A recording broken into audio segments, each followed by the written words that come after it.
Have you ever sat and stared up at the stars and wondered, where did we come from? Let's take a journey like no other, not to a place, but to a time. Join us as we delve deep into the human past and explore our shared human origins.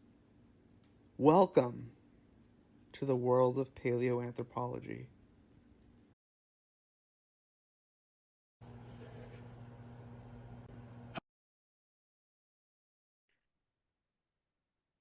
Hello, everybody. This is Seth with World of Paleoanthropology, and today we are joined by a very special guest, Dr. Nina Jablonski. I'm going to hand it over to her for her to introduce herself.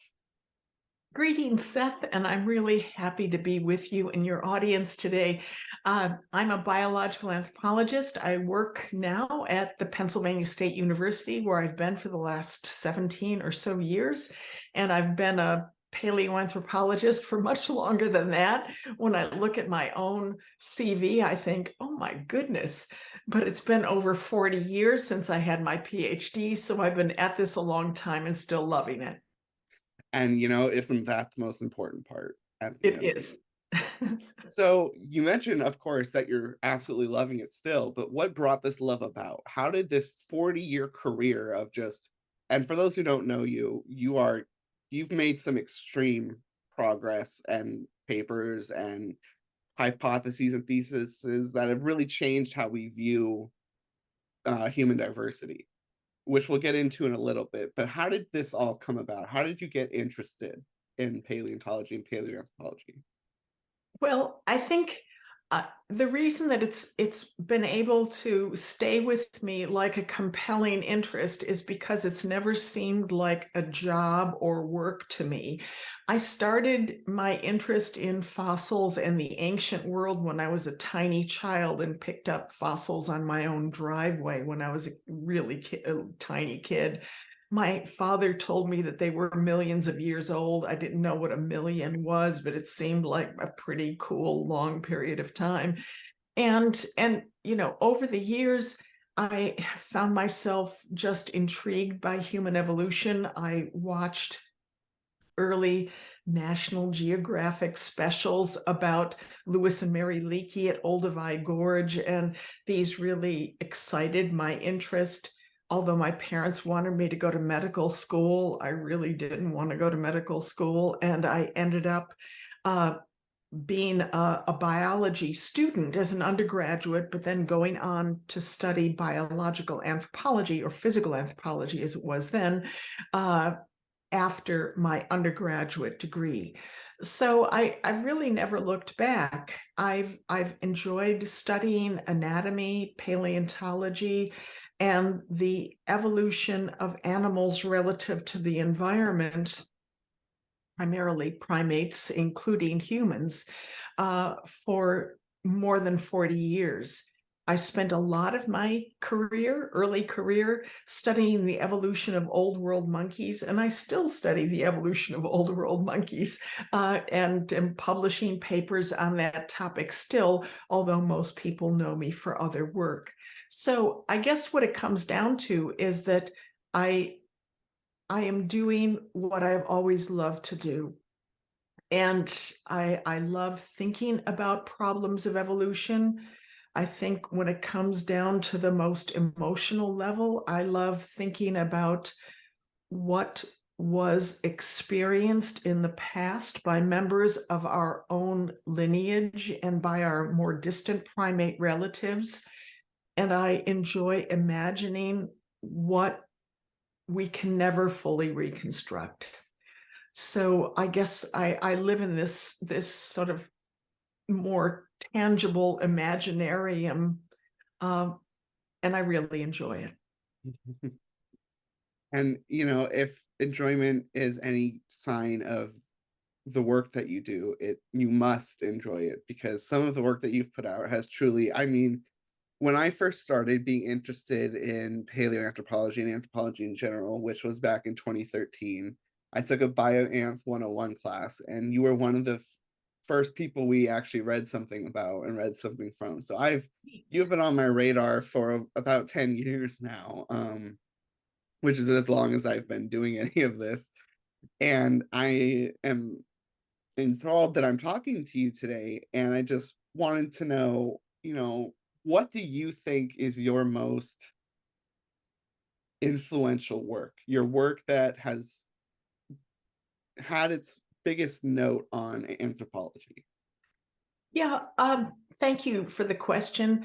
I think probably the biggest impact has come from the work that I have done with colleagues, most notably my collaborator husband, George Chaplin, on the evolution of human skin pigmentation.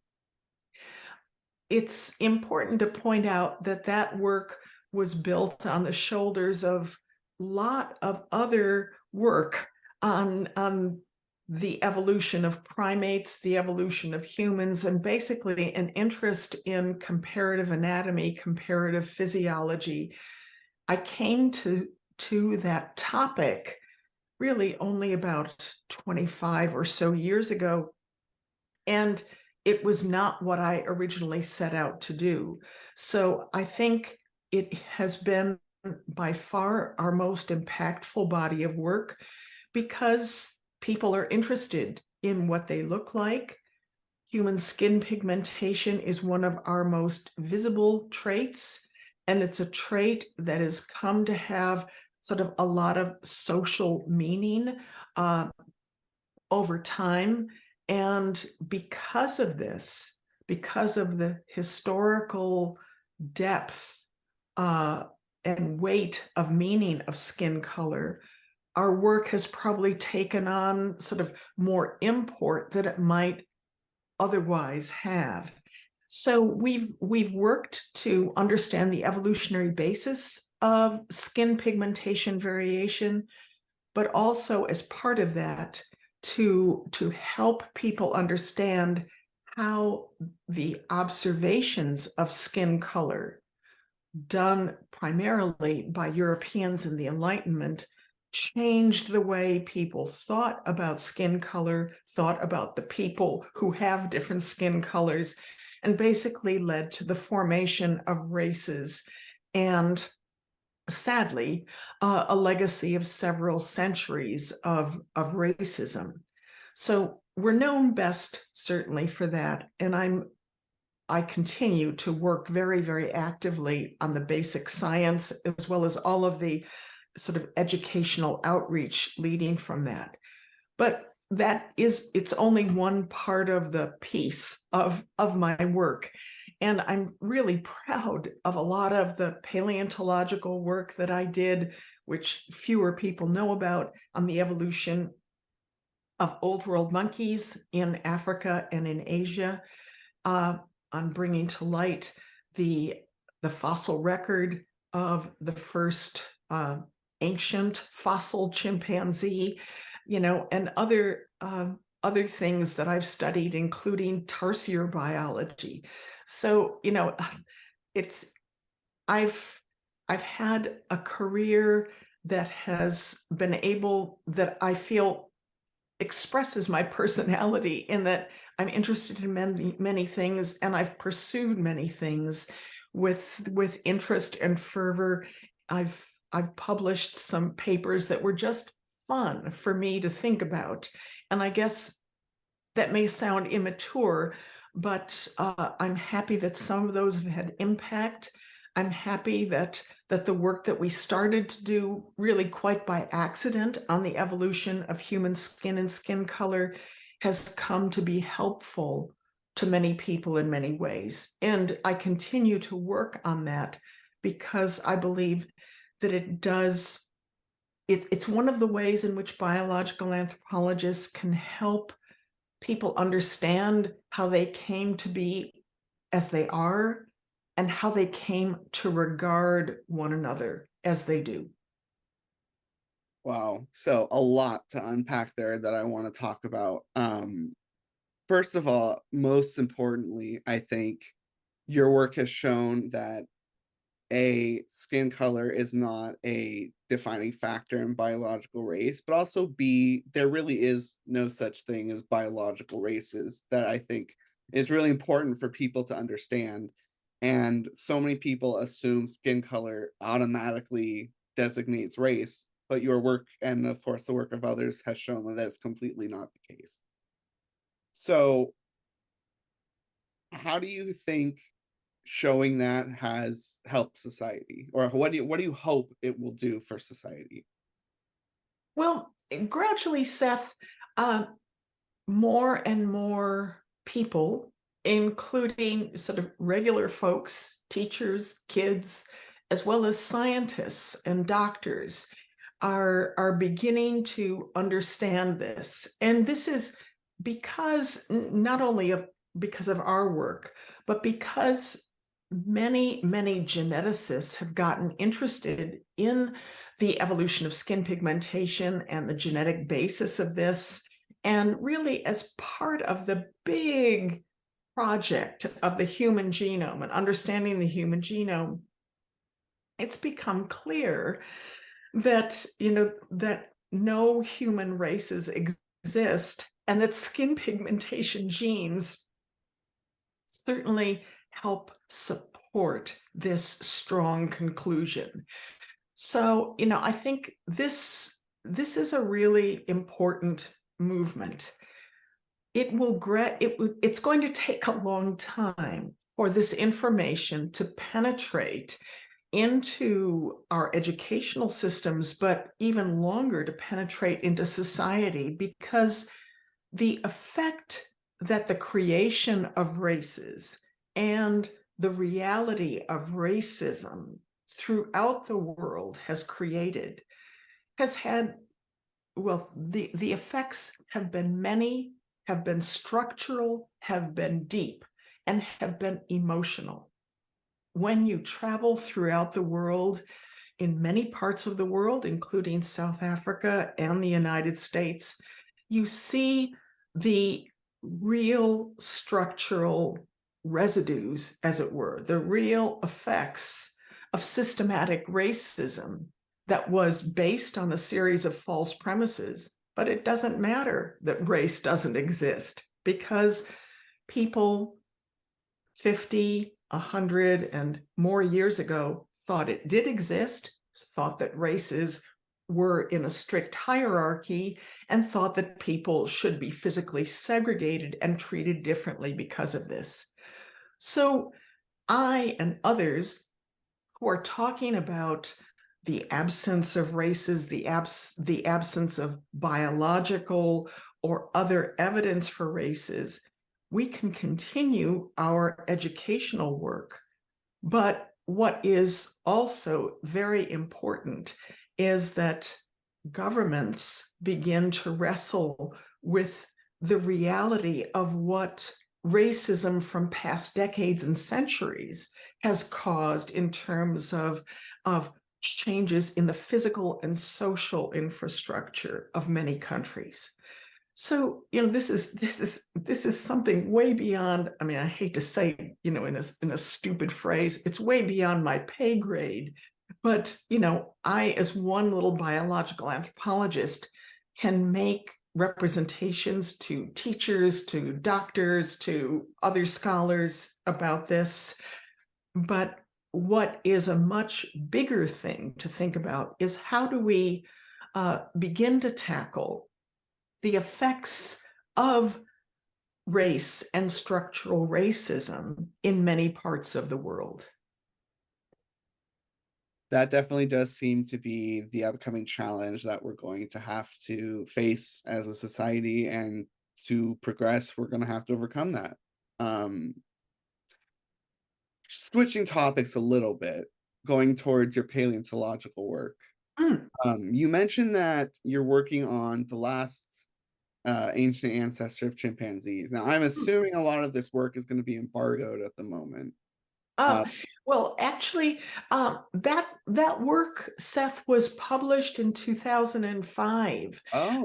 oh, Sally McBrearty and I wrote a paper which was published in Nature in 2005, and it actually came out in the same issue that in which the chimpanzee genome was published. Oh. So, it's actually an old piece of work, but something that is quite an important piece of work because it shows that basically modern chimpanzees were present in East Africa, no surprise, but were Mm. present in the Eastern Rift Valley 500,000 years ago in basically their modern form.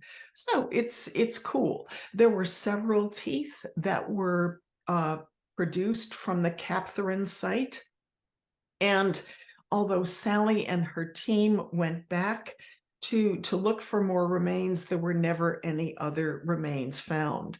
Mm. But the important point is that chimpanzees existed in the fossil record in the late Pleistocene. That's not a particular surprise, but the fact that they were more geographically widespread is nice to know. Right. And that they were basically in their modern form, yes, that's also nice to know and important. Wonderful. Definitely important to know for sure. Hmm. Um, so many people need to understand that correlation if they're going to understand where we came from and how we've changed and evolved over that time period. What can you tell us about your work on the evolution of old world monkeys? uh, Old world monkeys uh, are a fantastic group of primates to study because they have a very well-known history. Most old world monkey fossils are concentrated in the Pliocene, Pleistocene, and Holocene. And so the fossil record is rich in Africa and also differently in Asia, but it's still present in Asia. And one of the many things that's interesting about it is that old world monkey evolution in many ways parallels that of hominins. You see the major branching events in old world monkey lineages occurring in roughly the same times and many of the same places as those in the hominin lineage. And you also see old world monkeys adapting to many of the same highly seasonal environments. Compared to apes, which are generally very picky about the climates in which they live and the foods that they eat, old world monkeys are far more eclectic and they can deal with far more seasonal conditions. And we find many of them living in open or ecotonal environments as well as forest environments. So we find them all over the place in the tropics, in subtropics, and even in temperate regions. So monkeys get around. And what's cool from the perspective of parallels with hominin evolution is that you see some monkeys dispersing over long distances, just like you do with some hominins in the past.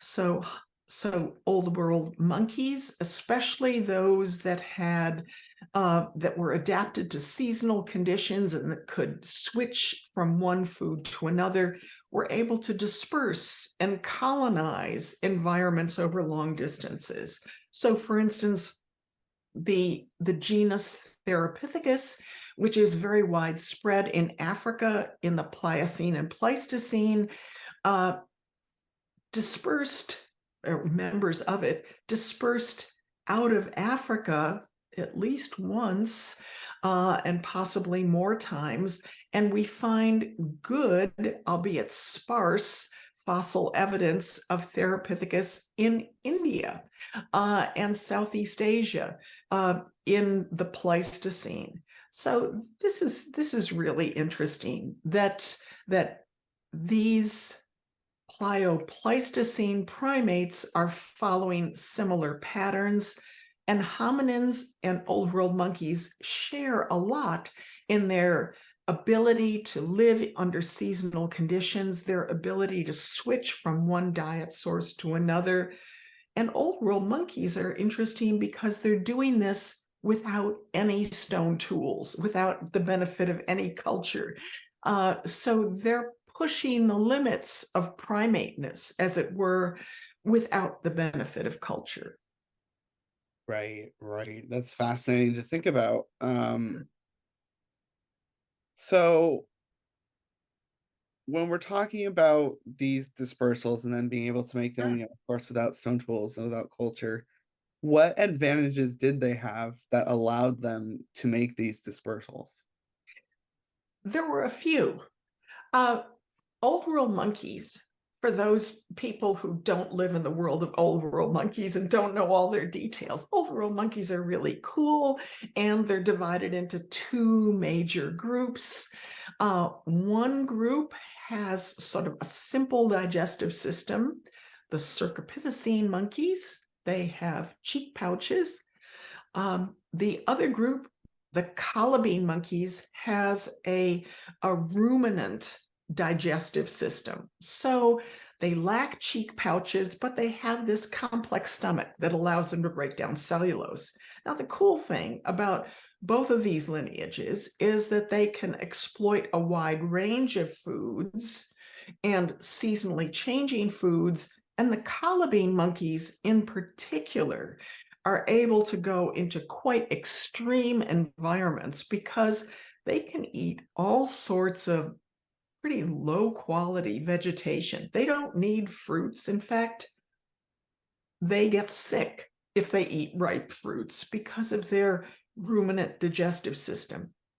Rather, they eat fairly low quality cellulose rich vegetation, and they break it down much like a cow does in their ruminant stomachs.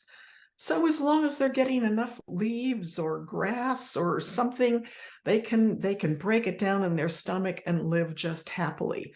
What this means is that colobine monkeys, most especially, can live in extreme environments. We see colobine monkeys in the high Himalayas, in the high mountains of China, in all sorts of environments where you'd never expect really to see a primate, but they're able to subsist on fairly low quality vegetation that they can break down through ruminant digestion. So that was a real breakthrough in primate evolution. Few people talk about or even know about, but really cool. The Cercopithecine monkeys, like macaques and baboons, have a real advantage in that they can basically eat everything. They don't have a ruminant digestive system, but the fact that they can eat seeds, bugs, flowers, fruits, fungus, meat, virtually anything that comes in their, within their grasp, and that they often have very strong fingers that allow them to dig for subterranean resources, means that they can extract a lot of goodness from their local environment.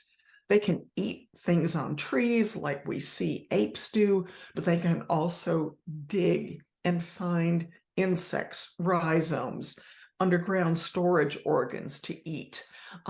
So they can survive on a wide variety of foods. What this means is that they're very resourceful, they can switch their diets, and they can survive without the benefit of so-called high quality foods like ripe fruits upon which apes mostly survive. So old world monkeys have terrific advantages over most apes, except humans, Mm. in being able to survive under such seasonal, ever-changing conditions. And again, just fascinating information that you're divulging to us here. And I want to tell everyone again, we're so lucky to have you here because this is such amazing information. So, switching topics slightly again, what are you working on right now?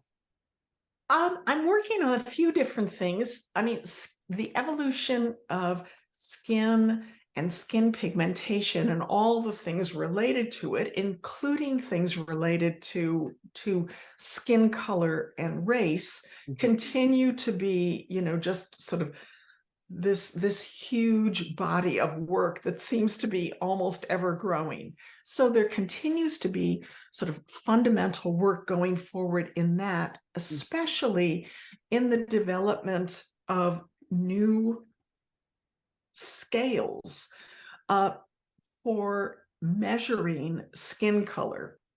One of the big problems that people have when they go to the doctor is the doctor looks at them and the doctor makes some kind of measurement, mental measurement or a physical measurement, and assesses their skin color and their skin conditions.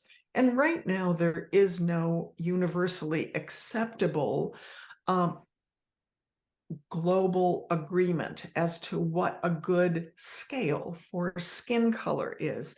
So I've been working with colleagues on that, and that turns out to be an incredibly exacting problem because it involves not only an understanding of the physical measurement of skin and skin reflectance and all the constituents that go into that, but also it means working with all of the different uh, clinical and other bureaucracies that would use this scale. So it's a bit like being a scientist and dealing with government and professional agencies at the same time, a bit of a challenge.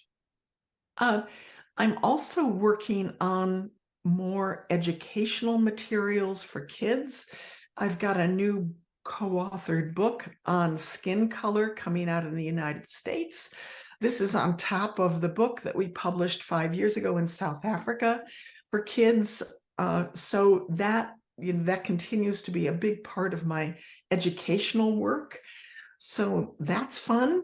And I'm working on, and this is something that has been going in the background that I haven't spoken about yet, is the evolution of hair texture, and the function of hair. So I and my colleague and former PhD student, Dr. Tina Lasisi, are working on bringing together the final draft of a paper on the evolution of hair, scalp hair, as a thermoregulatory adaptation. And we hope to move that along in future years to look at more of the genetic basis of scalp hair texture and color and so forth. Dr. Lasisi is very interested in this topic.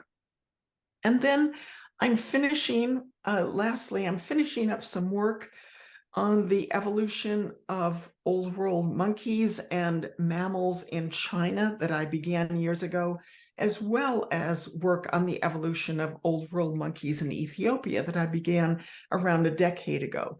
So I guess it's my usual combination of things, work on the fossil record, as well as a lot of work on the evolution of human skin color, and related topics.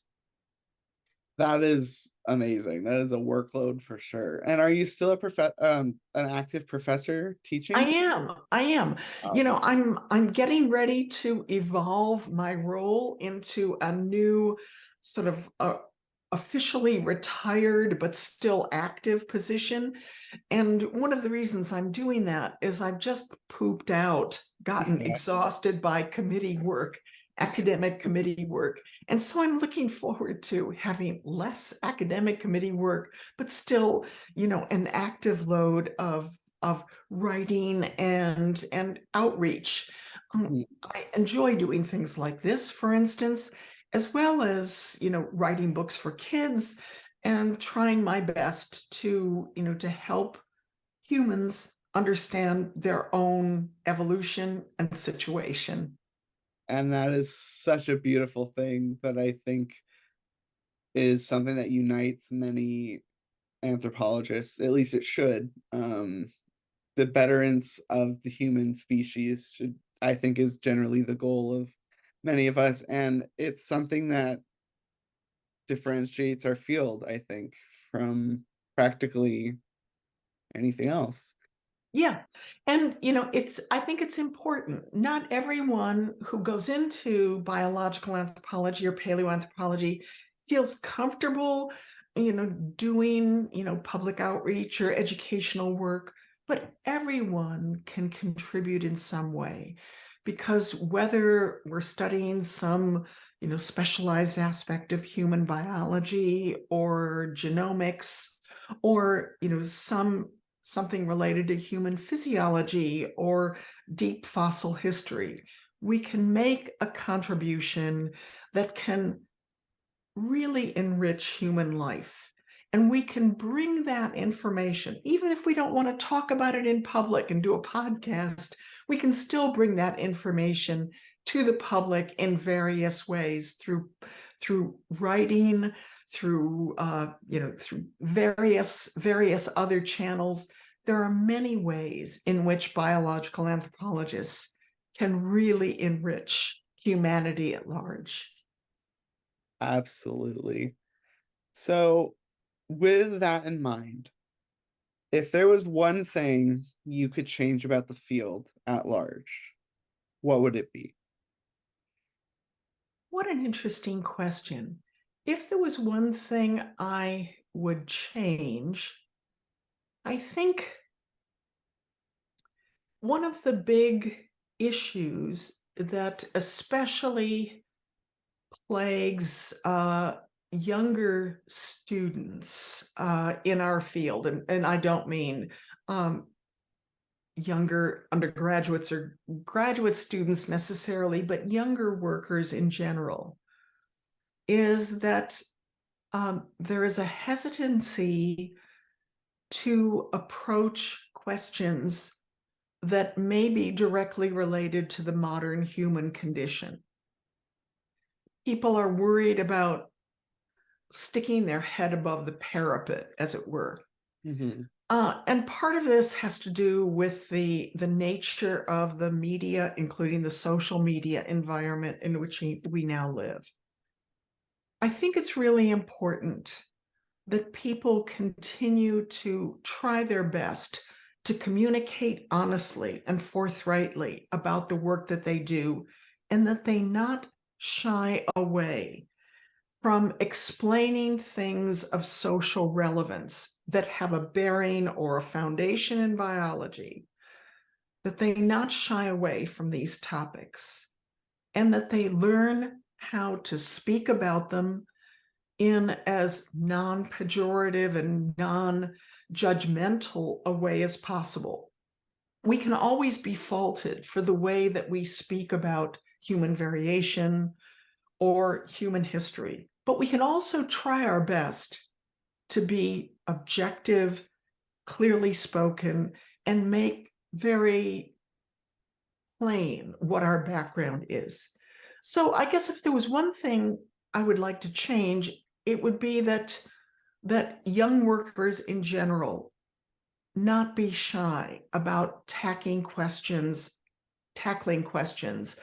of social import, including many things that now bear on human epigenetics, Mhm. which will continue to be an area of concern and controversy going forward, as well as human inequality and the extent to which anthropology, in the broadest sense, in its early days, contributed to increased inequality and assessments that contributed to racism in the past.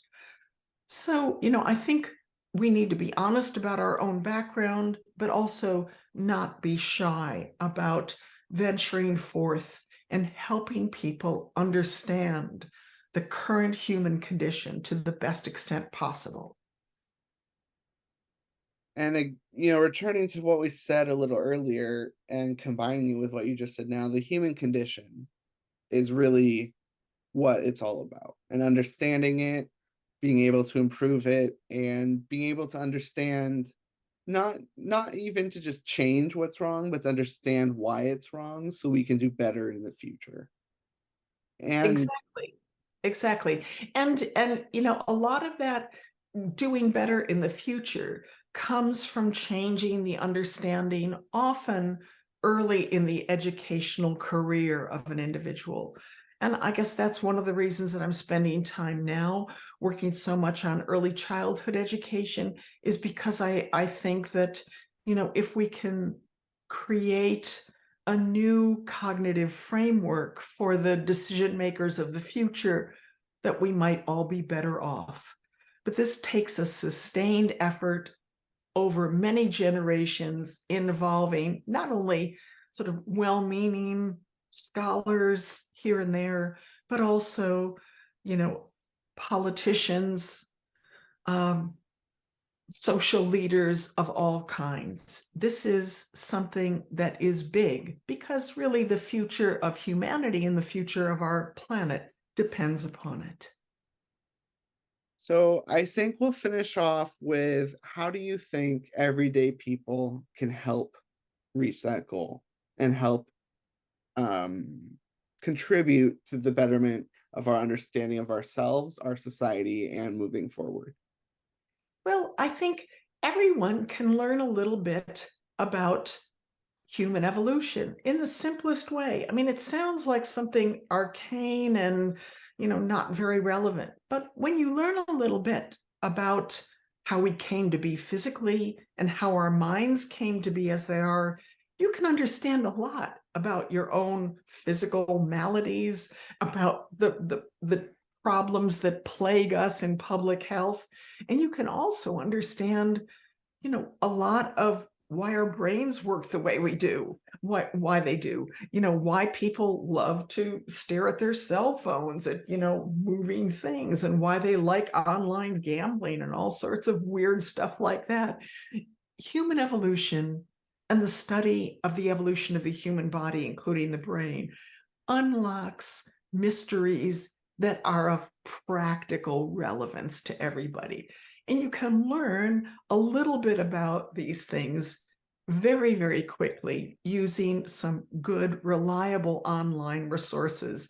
And these things can change your life meaningfully and impact you and your families and kids, if you have them, in ways that really can be deep.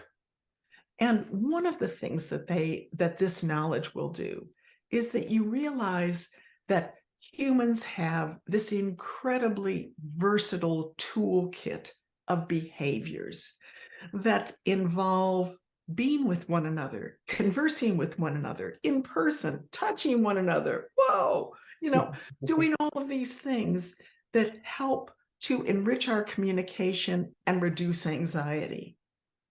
Learning a little bit about our evolutionary history can unlock a lot of happiness. And you know what? I absolutely cannot agree more. So thank you, Dr. Nina Jablonski, for coming on and sharing all of this wonderful information with us. It's been an absolute blast. Thank you, Seth. Really enjoyed it. All right, awesome. Everyone, and we will see you on the next episode. And I hope you learned something. And if you did, make sure to like and subscribe, and see you next time. Bye.